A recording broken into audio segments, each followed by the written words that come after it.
2절부터 6절입니다.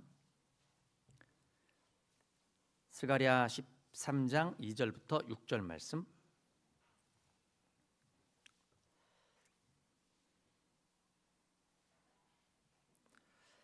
한 절씩 교도하시겠습니다. 만군의 여호와가 말하노라. 그날에 내가 우상의 이름을 이 땅에서 끊어서 기억도 되지 못하게 할 것이며 거짓 선지자와 더러운 귀신을 이 땅에서 떠나게 할 것이라.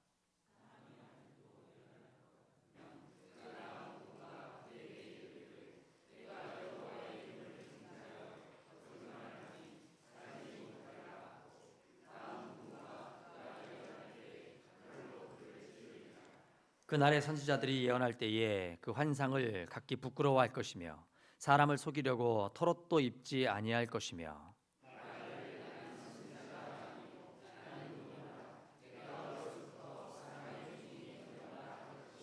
같이 읽습니다.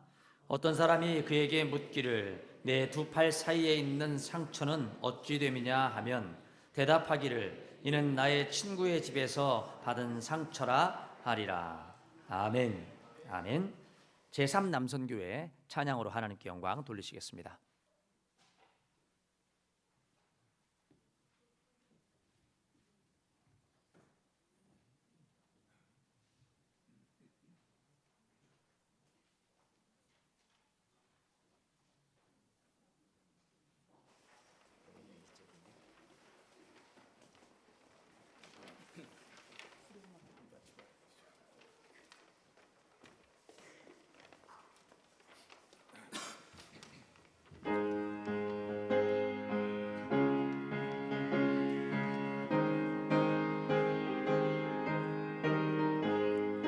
주의 친절한 아래 안기세 우리 마음이 평안하리니 항상 기쁘고 복이 되겠네 영원하신 발에 안기세 주의 발에 차라리 그 크신 발에 안기세 주님의 발에 영원하신 발에 안기세 날이 갈수록 주의 사랑이 두루 광명하게 비치고 천성 가는 길 편히 가리니 영원하신 발에 안기세 주님의 발에 그 크신 발에 안기세 주의 발에 영원하신 발에 안기세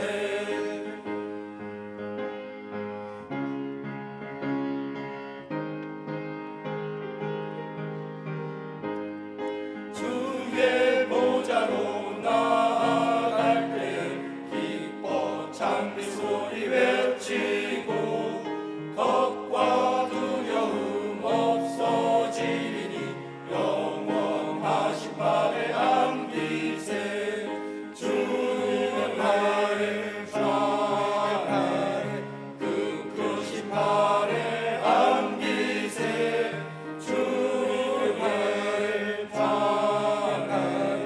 영원하신 발에 안기세 주의 발에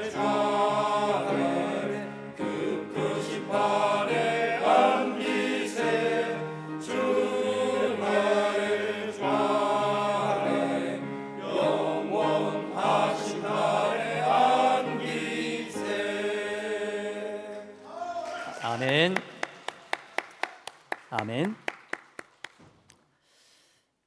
네, 어떤 사람들이 신앙생활을 잘하느냐?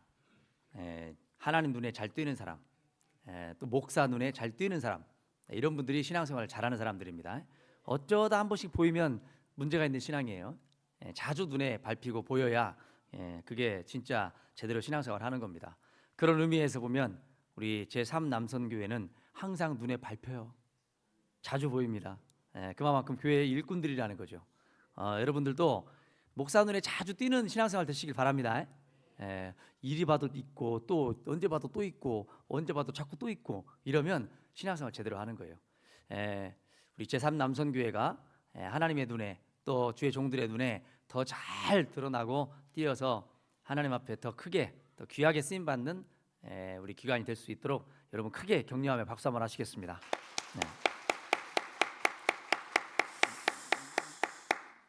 네, 오늘 이 시간은 우리 김성훈 목사님 나오셔서 정화의 시작, 정화의 시작이라는 제목으로 하나님 말씀 선포하실 때 큰 은혜의 시간 되시기를 바랍니다.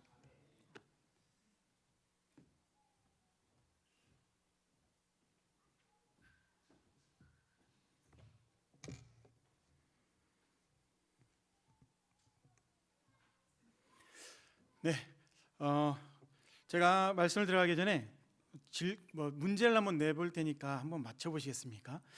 자, 이 양쪽에 지금 뭐가 있어요? 예? 이 뭐예요? 나무예요? 요거 뭐예요? 다 다르죠? 예, 누구는 꽃이라고 하고 누구는 화초라고 하고. 근데 제가 질문 드리고 문제 낼 거는, 자, 여기에 뭐가 보여요? 여기 뭐 보이세요? 없는데? 있어요 지금? 없어요. 있어요 없어요? 없다니까요? 다시 질문할게요. 여기 지금 뭐가 있어요? 있어요 없어요? 이거 맞춰야 돼요. 이거 맞추면 설교 진행할 수 있어. 자, 보여요 안 보여요? 아, 없다니까요? 다시 한번 질문합니다. 요 양 옆에 뭐가 있어요 없어요? 없다고 하시라고요. 다시요. 이 답을 알려드려야 이걸 또 진행하게 하시네. 다시. 자, 이 양옆에 뭐가 있어요 없어요? 거짓말쟁이들이시네. 네. 있잖아요. 있어요 없어요? 제가 왜 이렇게 시작점에 있어서 참 말도 안 되는 질문을 드리냐 하면, 말씀 가운데에 이스라엘 백성들이 그런 일들을 하고 있었기 때문에 그렇습니다. 무슨 말이냐면, 이스라엘 백성들이, 우리가 이제 스가랴 말씀을 지금 계속 1장부터 시작해서 지금 13장까지 이제 얼마 안 남았어요. 14장이면 끝나요. 이 말씀들을 보면서 우리가 봐왔던 이스라엘 백성들의 모습이 그러했다라는 거예요. 있는데 없대요. 없는데 있대요. 그거를 주장하는 사람의 말을 들었어요. 믿었어요. 누구예요? 거짓 선지자의 말을 들었고 믿었다라는 거예요. 다시 말하면 온전한 하나님의 백성이어야 함에도 불구하고 그들은 거짓된 예언을 하는 자들의 말을 순종했다라는 거예요. 있는데 없다 하니까 예 없습니다. 없는데 있다 하니까 예 있습니다. 이런 말을 하고 다니는 그런 안타까운 상황들이 이스라엘 백성들에게 있었다라는 거예요. 성도님들 보시니까 아까 처음에 제가 질문하니까 당황스러웠어요? 당황스럽지 않았어요? 당황스럽죠. 이게 조금씩 적응하기 시작하면, 있는데도 앞에 있는 사람이 없다 하면 뭘로 믿어져요? 없는 걸로 믿어지는 거예요. 그게 이단도 똑같습니다. 세상에 나아가 거짓 이단들이 어떻게 이야기를 합니까? 하나님의 말씀이 복음을 가지고 선포하는 것 같으나 그들이 선포하는 것은 뭐예요? 안고가 없는 찐빵과 같다라는 거예요. 거짓된 것이 너무나 많다라는 거예요.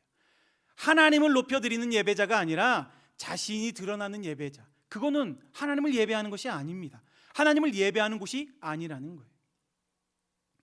그런 무너진 종교의 공동체성을 회복하기 위해서 하나님의 방법을 제시하고 있는 게 스가랴의 말씀입니다. 근데 스가랴의 말씀만이 아니라 우리가 보는 하나님의 말씀, 성경 자체가 하나님의 백성으로서 우리가 살아가야 될 길이 무엇인지를 분명하게 가르쳐주는 온전한 말씀이라는 거죠. 그 일을 위하여서 백성들을 독려합니다. 스가랴의 말씀을 통해서 보면 이럴 때 심판이 이루어지고 이럴 때 멸망이 이루어지고 이러한 것으로 인해서 모든 것들을 갈아엎는 놀라운 일들이 이루어질 건데, 이것이 무엇을 위함이냐? 정결한 자가 세워지기 위함이다라는 겁니다. 그 방법, 첫 번째로 말하는 게 무엇입니까? 스가랴서에서 말하는 것, 성전 건축을 이야기하고 있습니다. 성도가 모이는 하나의 구성을 만들기 위해서는 가장 필요한 게 바로 이런 모일 수 있는 교회 공동체입니다. 건물이 필요하죠. 그 모일 수 있는 공간 안에서 더 중요한 것이 있습니다. 더 중요한 것이 뭘까요? 이 구성 안에서 필요한 음향 시스템일까요? 이 구성 안에서 우리가 화려하게 보일 수 있는 그래도 강단에 있는 꽃들이고 뒤에 있는 이런 나무들일까요? 아니에요. 중요한 건 건물도 중요하지만 그보다 더 중요한 건 그 안에서 하나님을 예배할 수 있는 구심점이 될 만한 성도들이 있냐 없냐라는 거예요. 이 자리에 세정교회라는 그 이름으로 우리가 모였습니다. 이 안에 예배하는 예배자들이 없다면 교회라고 할 수 있습니까? 그냥 교회 팻말만 붙인 그냥 건물일 뿐입니다. 교회는 때로는 화려하고 참 많은 일들을 할 만한 교회들이 있는 것 같아요. 보여지는 데 있어서는. 그런데 그 안에 그 구심점 역할을 하는 성도들이 없다면 많은 일을 할 수 있겠습니까? 역사적인 일을 감당할 수 있겠습니까? 그렇지 못하다라는 거죠. 반대로 교회가 자꾸 초라합니다. 참 많은 것들이 보충되어져야 합니다. 그러나 그 안에 그 일을 감당할 역사적 일꾼들, 성도들이 정말 열심을 다할 성도들로 채워져 있다면 어찌 감당 못할 일이 있겠냐라는 거예요. 하나님의 일은, 하나님의 계획하심에 따라서 이루어지는 일은 건물로서 이루어가는 것이 아닙니다. 보여지는 화려함으로써 이루어가는 것이 아닙니다. 누구를 통하여 일하십니까? 우리를 통하여 일하십니다. 모이는 구심점이 없으면 아무것도 할 수 없습니다. 그러나 건물의 크기나 규모나 어떤 화려함보다도 그 구심점이 제대로 잡혀 있다면 하나님의 일은 놀라운 정도로 큰 일을 이루어 가실 줄 믿습니다. 그 많은 은혜의 역사가 우리 교회를 통하여서, 우리 사랑하는 성도님들을 통하여서, 우리 각자의 한 사람 한 사람을 통하여서 이루어지기를 간절히 소망합니다. 교회는요, 우리가 교회를 건물이다 이야기하지만 원칙적으로 따지면 교회는 건물이 아닙니다. 교회는 우리 스스로가 바로 교회가 되는 거예요. 우리 스스로가 교회가 되기 위한 방법은 뭐가 있습니까? 가장 여러 가지로 이야기한다면 물론 예배 잘 드리는 거죠. 예배 잘 드리는 거에 있어서 어떤 것을 이야기할 수 있습니까? 교회를 구성하는 성도들이 한 마음 한 뜻이 되어져야 한다는 거예요. 한 마음 한 뜻이 되어져야 온전한 교회가 이루어진다는 사실이죠. 또 무엇이 있습니까? 한 공동체 안에서 한 일을 이루기 위하여서는 모이기에 힘써야 되는 거죠. 뿐만이 아니죠. 함께 모여서 함께 모이는 것뿐만이 아니라 그 이상적으로 우리가 할 수 있는 것은 무엇이 있습니까? 말씀을 보고 하나님을 찬양하고 또한 우리가 하나님 앞에 기도하며 우리가 온전한 예배자로서 하나님 앞에 영광 올려드릴 수 있는 그런 참된 예배자가 우리가 되어야 한다는 사실이죠.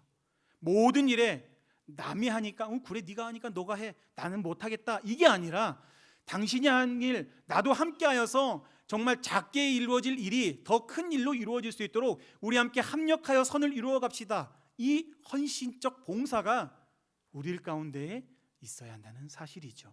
그게 교회 공동체입니다. 그게 교회입니다.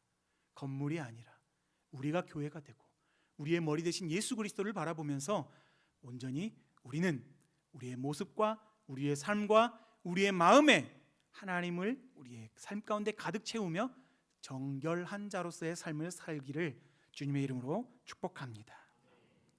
유다 백성들은 여호와 하나님을 향한 모습이 너무나 많은 부분에 있어서 결여되어 있었다라는 것이 분명한 사실로 우리의 말씀에 기록되어 있죠. 그 가운데 한 가지 이야기하자면 순결성입니다. 순결성은 무엇을 이야기하냐면 이스라엘 백성들은 따지고 보면 구별된 백성을 이야기하죠. 구별된 백성이라 하면 그 구별된 백성으로서 오염이 되면 안 돼요? 안 돼요?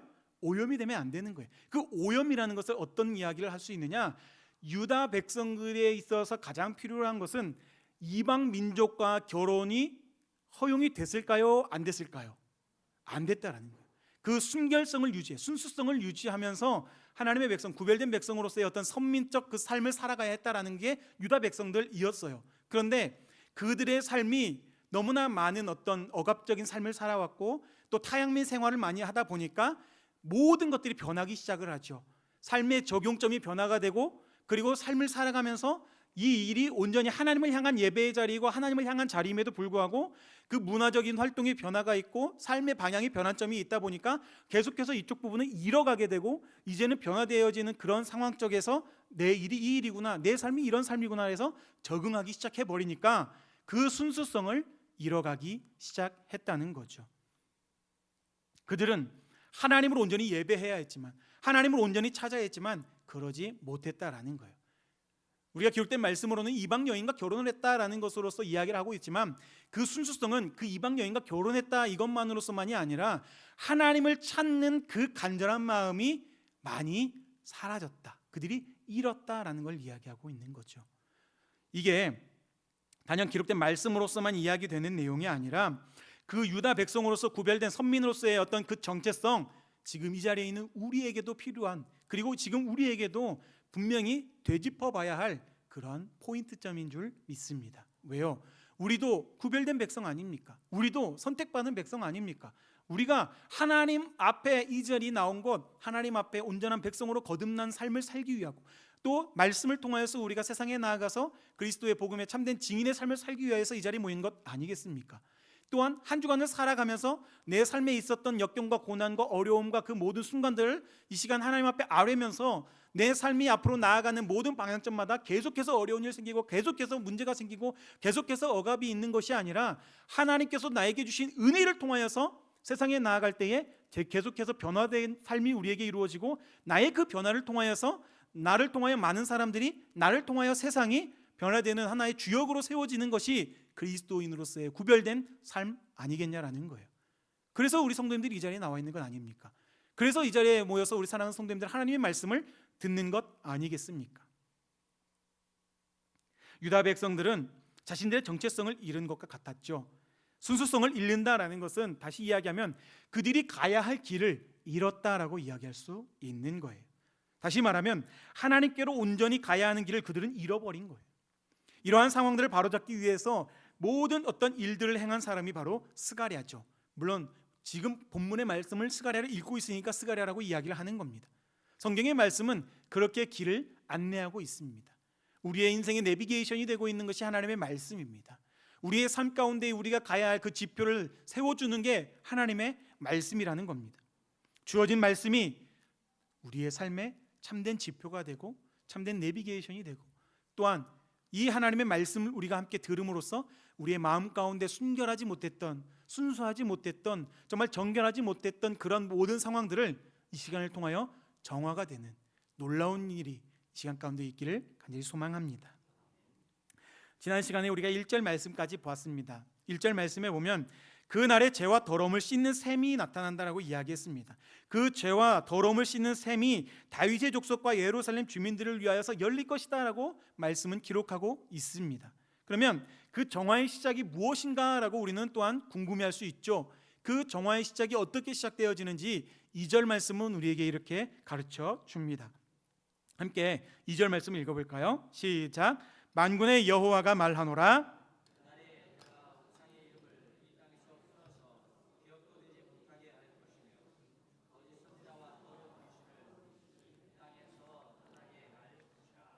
아멘. 아멘. 말씀 가운데 분명히 그 셈이 열리는데, 그 셈이 열리는 과정 가운데 무엇으로 먼저 시작이 되어지느냐?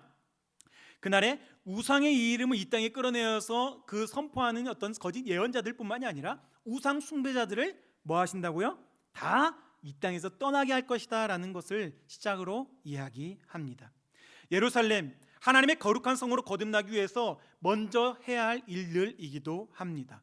성전이 깨끗하기 위하여서는 그 성전 안에서 더러움으로 자신의 유익과 자신의 만족을 위하여서 일하는 자들이 쫓겨나야 되는 것이고, 성전 안에서 잘못된 교리를 통하여서 현혹시키는, 유혹하는 거짓 예언자들이 떠나가야 하는 것이고, 하나님 외에 다른 어떤 것도 우리는 섬길 수 없는 존재임에도 불구하고 하나님 외에 다른 우상을 섬기게 하는 그런 모든 존재들, 모든 어떤 흉상들을 다 치워 버려야 하는 거죠. 이 말씀 정말 분명한 하나님의 뜻이 보여지는 말씀입니다. 이 말씀을 반대로 생각해 볼게요. 말씀을 반대로 생각해 보면 이스라엘 백성들이 구별된 삶을 살아야 했으나 그러지 못했다라는 것을 보여주고 있는 겁니다. 그들이 하나님을 예배하는 예배의 장소처럼 이루어져야 되는 그 모든 상황이 이제 그렇지 못한 상황이었다라는 것을 밝히고 있는 거예요. 예루살렘의 상황이 얼마나 처참한가, 이것을 보여주는 말씀이기도 합니다. 하나님을 예배하는 이들이 아니라 우상 숭배자들이 있고 접신한 자들이 있음으로써 예언이 거짓 예언들로 환상을 본 것 같으나 그 환상이 진실된 환상이 아닌 그런 잘못된 이야기들로 만연하여 많은 성도를 유혹하고 현혹시키고 있으니 이 얼마나 처참하지 않다 말할 수 있겠습니까? 이들이 그곳에서 완전한 제거가 이루어져야 합니다. 예루살렘이 그들이 다 사라지고 그 모든 것들이 다 사라져야 회복할 수 있는 거거든요. 출애굽기 말씀을 보면 모세가 십계명을 받는 사건이 있습니다.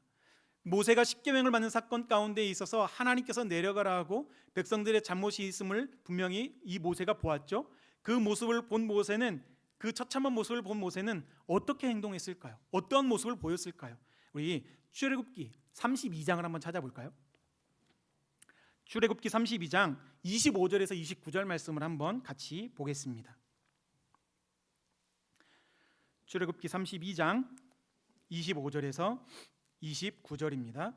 모세가 그들이 하는 모습을 봤습니다. 무슨 모습입니까? 아론을 통해서 금송아지를 만들고 그곳에서 이상한 퇴폐적인 문화적 활동을 하고 있고, 또한 여러 가지 노래하고 춤추고 좀 아이러니한 모습을 보였던 그들을 향한 모세의 결단이기도 하죠. 25절부터 29절 같이 읽겠습니다. 시작. 모세가 본즉 백성이 방자하니 이는 아론이 그들을 방자하게 하여 원수에게 조롱거리가 되게 하였습니다. 이에 모세가 진문에 서서 이르되 누구든지 여호와의 편에 있는 자는 내게로 나아오라 하매 레위 자손이 다 모여 그에게로 가는지라. 모세가 그들에게 이르되 이스라엘의 하나님 여호와께서 이렇게 말씀하시기를 너희는 각각 허리에 칼을 차고 진이 문에서 저 문까지 왕래하며 각 사람이 그 형제를, 각 사람이 자기의 친구를, 각 사람이 자기의 이웃을 죽이라 하셨느니라. 레위 자손이 모세의 말대로 행하매 이날에 백성 중에 3,000명 가량이 죽임을 당하니라. 모세가 이르되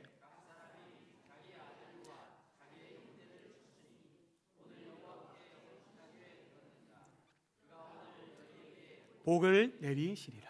아멘. 하나님께서 복을 내리시는 것 같이 이야기는 되지만 이 출애굽기 32장 25절에서 29절 말씀만 보아도 얼마나 처참한 상황입니까? 하나님을 믿는 믿음의 백성, 출애굽 백성, 하나님의 인도하심을 입은 백성, 가나안 땅으로 인도하심을 입는 백성들임에도 불구하고 그들은 모세가 오랜 시간 동안 내려오지 않으니 우리가 섬길 신을 마련해달라, 그리고 아론이 그런 일들을 행하고 그 죄악된 일들을 행했을 때에 모세가 하나님의 명령을 전합니다. 무엇을요? 레위 족속들이 늘었을 때에 너희 옆에 있는 칼을 들어서 그 모든 이들을 쳐라, 그 모든 이들을 죽여라. 그 모든 이들을 죽인 그 숫자가 몇 명이라고요? 3,000명 가량이라고요. 여러분, 3,000명이라는 인원이 적은 숫자가 아닙니다. 정말 많은 숫자입니다. 출애굽한 그 백성들 모두를 통틀어도 그렇게 적은 숫자가 아닌 그 숫자가 그 자리에서 죽임을 당했다라는 거예요. 그 말은 뭡니까? 하나님을 믿는 믿음의 백성, 하나님을 예배해야 하는, 하나님 앞에 온전히 나와야 하는 구별된 백성들이 그 구별된 삶을 살아간 것이 아니라 죄악된 행실 가운데 우상 숭배를 했으니 하나님의 십계명을 받고 온 모세가 그 말씀 계명 안에 분명히 써 있는 것임에도 불구하고 그들이 행하니, 아직 듣지 않았지만 그럼에도 불구하고 그들이 알아야 하는 것은 분명함에도 불구하고 하나님 외에 다른 것들을 섬기고 있었던 그런 모습들이 얼마나 처참하냐. 그리고 모세가 봤을 때 얼마나 통탄스러웠을까. 모세가 그렇게 화를 낼 정도인데 하나님은 얼마나 더 마음이 아프고 슬퍼하셨겠습니까? 이게 단연 이스라엘 백성들에게만 국한된 게 아니에요. 현재를 살아가고 있는 우리에게도 알게 모르게 내가 믿고 있는 우상이 있을 수도 있습니다. 이게 내가 알게 모르게 내 생각대로, 내 고집대로 하나님을 판단할 때가 있을 거예요. 그런 모든 게 죄가 됩니다. 이스라엘 백성들만의 어떤 국한된 메시지가 아니에요. 오늘 살아가고 있는 우리에게도 동일시된 하나님의 말씀입니다. 출애굽기의 말씀처럼 그들을 향한 일들이 오늘 3절 말씀에도 동일하게 이야기됩니다. 사람이 아직도 예언할 것 같으면 그 낳은 부모가 그에게 이르기를 네가 여호와의 이름을 빙자하여 거짓말을 하니 살지 못할 것이다 하고 낳은 부모가 그가 예언할 때에 칼로 그를 찌르리라. 그 극단적인 선택을 하게 만드는 말씀, 신명기 13장 8절 9절은 이렇게 말씀합니다. 제가 읽겠습니다. 너는 그를 따르지 말며 듣지 말며 긍휼히 여기지 말며 애석히 여기지 말며 덮어 숨기지 말고 너는 용서 없이 그를 죽이되 죽일 때에 네가 먼저 그에게 손을 대고 후에 뭇 백성이 손을 대라. 왜 이런 일이 이루어집니까? 그 말씀 앞에 6절에서 8절 내용을 보면 우상 숭배한 자들에 대하여서 어떻게 대처해야 할 것인가에 대한 메시지가 신명기 13장 8절 9절 말씀이라는 거예요. 우리 삶 가운데 있어서도 거짓 예언자들 참 많죠. 우리가 조금만 눈 돌리면 굉장한 많은 이단들이 우리 정읍시 땅에도 굉장히 많은 판을 치고 다닙니다. 제가 다니면서 우리 성도님들로 만나신 분들도 있겠지만 흰색 와이셔츠에 검은색 명찰, 검은색 바지, 희한하게 검은색 가방을 메고 다니는 사람들이 있습니다. 몰몬교죠. 또 있습니다. 요즘엔 보라색 라운드 티를 입고 예술회관에서도 여러 공원에서도 포교 활동을 하면서 전도하고 있는 이단들이 있습니다. 누구죠? 신집단이죠. 뿐만 아닙니다. 하나님의 교회도 있습니다. 뿐만 아니죠. 무엇이 있습니까? 안식교가 있습니다. 구원파가 있습니다. 이 작은 땅덩어리 이 정읍에 이단들이 너무나 많아요. 제가 청년부를 맡았을 때 청년들과 함께 이단 특강을 했습니다. 이단 특강을 제가 하면서 우리 정읍 땅에 이단 교회들이 이렇게 많다라고 가르쳐 줬어요. 청년들 기억 하나 모르겠습니다. 가장 중요한 건 우리가 분별력을 갖는 거거든요. 우리가 분별력을 갖기 위해서는 우리 지역에 어떠한 거짓 이단들이 있는지를 우리가 알아야 되거든요. 그런데 많은 성도들이 몰라요. 많은 성도들이 어떤 게 이단이고 어떤 게 정통교단인지 몰라요. 가장 중요한 건 제가 게시판에 붙여놨거든요. 그것만 보셔도 기본적 지식은 가질 수 있습니다. 여호와 하나님 앞에서 우리의 모습이 얼마나 정결하고 얼마나 온전해야 하는지를 깨닫게 하는 귀한 말씀으로 받들고 삶으로 나아가시길 소망합니다. 어려웁니다. 쉬운 일이 아니에요. 어렵죠. 세상을 살다 보면 참 이 하나님의 말씀이 쉬운 것 같으나 지키기가 어렵더라는 거죠. 왜요? 그만큼 많은 유혹이 우리에게 와요. 사람들을 통해서 오기도 하고 환경을 통해서 오기도 해요. 내가 가진 것으로서 또한 많은 유혹이 오기도 해요. 그러나 말씀을 통하여서 우리가 분명히 바로 서야 할 길을 우리에게 가르쳐주고 있으니 우리는 그 길에 온전히 바로 서야 할 줄 믿습니다. 말씀은 우상 숭배와 거짓 예언자들이 얼마나 악한지를 깨닫기 위한 메시지예요. 잔인한 것 같죠. 처참한 것 같습니다. 이 말씀 3절에도 나와 있고 신명기 말씀에도 나와 있고 출애굽기 말씀에도 있고 다 죽이라 죽이라 죽이라 되어 있으니 얼마나 잔인한 것 같습니까? 그러나 그리할 정도로 우리의 모습이 하나님 앞에서 온전한 자로, 정결한 자로, 순결한 자로 바로 서야 할 것을 가르쳐주기 위함입니다. 극단적인 선택을 할 정도로 예루살렘의 성전이 온전히 하나님을 예배할 수 있는 정결한 곳이 되어야 하기 때문입니다. 그 예루살렘이 바로 우리 삶이, 우리의 믿음이, 우리의 고백이 되길 소망합니다. 그날에 마침내 모든 사람이 주의 진리를 사모하고 하나님의 거룩한 말씀을 분별하게 되면 거짓 예언자들은 자신이 본 환상에 대하여서 내가 본 환상이 진리이다라고 주장하지 못한다라는 거예요. 그리고 부끄러워한다라는 거예요. 예언자의 의복이라 하는 그 털옷도 그들은 입지 못한다라는 거예요. 4절 말씀 같이 한번 다시 읽어보겠습니다.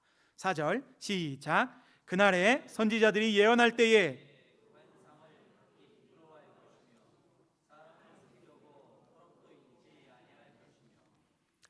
선지자, 예언자, 복음의 말씀을 전하는 자처럼 행동했던 거짓 예언자들, 그들이 본 환상이 다른 시기에는 정말 진리인 것 같고 참인 것 같고 그 환상을 들었을 때에 그래 내가 이렇게 살면 안 되지. 그러나 돌이켜보니까 하나님이 보여준 환상이 아니었다라는 거예요. 하나님이 가르쳐줬던 메시지가 아니었다라는 거예요. 그러니 그들이 그렇게 예언했던 걸 다시 할 수 있겠냐는 거죠. 다시 할 수 없는 거죠. 환상을 봤지만 그 환상이 거짓이었구나라는 걸 그 예언자들도 본인들이 스스로 느끼고 부끄러워한다라는 거죠. 그렇게 자연스럽게 떠나게 되는 것이고 무너지게 되는 거죠. 뿐만이 아닙니다. 그들은 그들의 입으로 고백을 합니다. 나는 선지자가 아니다. 5절 말씀이죠. 나는 선지자가 아니고 나는 농부입니다. 내가 어려서부터 사람의 종이 되었습니다. 이렇게 고백을 한다는 거죠. 거짓 예언자들은 더 이상 예언자로서 당당함이 없습니다. 자신의 직분을 이제는 부정하며 외친다라는 거죠. 이번에 대한성서공회에서 그 새한글 성경이 나왔어요. 그 새한글 성경이 어떻게 표현하고 있나 제가 찾아봤거든요. 그래서 이 스가랴 13장 5절 말씀을 새한글 성경으로서 표현된 걸 제가 읽어드리겠습니다. 나는 예언자가 아닙니다. 나는 땅을 갈아먹고 사는 사람입니다. 농부라는 거죠. 어릴 적부터 어떤 사람에게 판례가 있었기 때문입니다. 이렇게 기록합니다. 그들의 본색은 더 이상 예언자라 할 수 없는 처참함을 이야기하죠. 이 일은 누가 행하신 겁니까? 하나님께서 그 모든 일을 행하신 거죠. 지금은 살아가는 데 있어서 거짓 예언자들이 판을 치고 그 거짓 예언이 또한 진실인 마냥 현혹되어 가지고 정통 교회를 다니다가도 그곳에 빠져 가지고 헤어나오지 못하는 안타까운 심령들이 있을 수 있습니다. 그러나 그때 하나님이 임재하시는 그때에 그들이 예언한 것 분명히 거짓 예언인 것이고, 그들이 예언했던 그 모든 상황들, 그들이 부끄러워할 것들이 될 것이다라는 분명한 사실입니다. 또한 그들의 모습 가운데에 흉물스러운 모습이 있었습니다. 어떠한 모습입니까? 6절 말씀에 보면 어떤 사람이 그에게 묻기를 네 두 팔 사이에 있는 상처는 어찌 됨이냐라고 질문을 한다는 거죠. 이 상처라는 걸 우리가 생각해 보면, 우리가 엘리야 당시에 갈멜산에서 신들과의 어떤 대결을 우리가 했던 이야기가 분명히 엘리야 그 선지자 사역을 보면서 우리가 보았죠. 거기서 보면 하나님과의 대결을 했던 이방 신들을 섬기는 그 예언자들을 봤을 겁니다. 그때에 신을 부르기 위하여서 했던 행동 중에 하나가 뭐였어요? 자신의 몸을 자해하는 거였어요. 그러한 상처가 이 거짓 예언자들에게 있었다라는 거예요. 그런데 너희들 저기 그 상처 그거 다 뭐냐, 어떻게 된 거냐라고 물을 때 그들이 그것을 우리 신께 바치기 위한 나의 모습이다라고 자랑스럽게 이야기했다고요? 아니라고요. 자신의 그런 모습을 부끄러워했다고요. 숨기기에 급급했다고요. 그렇게 뭐라고 했습니까? 이건 그냥 친구끼리 놀다가 다친 상처야라고 이야기했다라는 거예요. 여러분, 친구끼리 놀다 다친 상처가 그렇게 흉측하게 생기는 일이 많이 생기나요? 많이 생기지 않아요. 친구 집에서 받은 상처라고 고백하는 건 이게 얼마나 우습지도 않은 이야기입니까? 우상 숭배는 더 이상 인정되지 않는 하나님의 거룩한 성전, 그 예루살렘이 되기 위한 정화 작업의 시작이 오늘 우리가 함께 읽은 스가랴 13장 2절에서 6절 말씀입니다. 이후에 또 다른 메시지가 분명히 우리에게 다가올 터인데, 그 모든 일에 있어서 하나님께서는 분명히 정화의 시작을 알리시고 지금도 때를 따라 돕는 하나님의 은혜가 분명히 있으며, 분명히 하나님의 개입함으로 인하여서 우리의 삶 가운데 또한 정화의 시작이 이루어질 수 있습니다. 그럴 때마다 우리는 어떠한 자가 되겠습니까? 보이는데 보이지 않는다고 주장하는 사람을 믿겠습니까? 아니면 보이는 것을 보인단 말하며 믿음을 믿음대로 온전히 하나님 앞에 고백하는 자가 되시겠습니까? 고린도후서 6장 16절에는 이렇게 말씀합니다. 하나님의 성전과 우상이 어찌 일치가 되리요? 우리는 살아계신 하나님의 성전이라. 이와 같이 하나님께서 이르시되 내가 그들 가운데 거하며 두루 행하며 나는 그들의 하나님이 되고 그들은 나의 백성이 되리라. 아멘. 그 온전한 백성이 우리 사랑하는 성도님들 되시길 바랍니다. 우리는 하나님의 거룩한 성전됨을 믿습니다.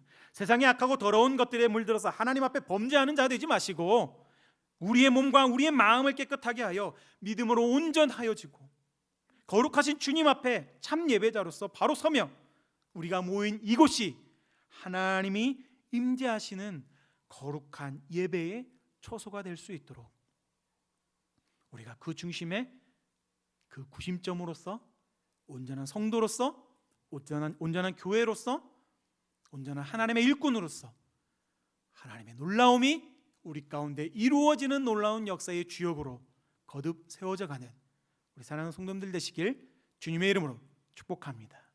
기도하겠습니다. 거룩하신 주님, 이 땅의 황무함 속에서도 하나님을 온전히 예배할 처소가 우리에게 있음을 또한 감사로 영광 올려 드립니다. 그리고 이곳이 우리가 하나님을 온전히 예배하는 정결한 장소가 되어지기를, 정결한 또한 예배자가 되기를 원합니다. 주의 거룩한 길로 우리를 인도해 주옵소서. 감사드리며 거룩하신 우리 주 예수 그리스도의 이름으로 기도드립니다. 아멘.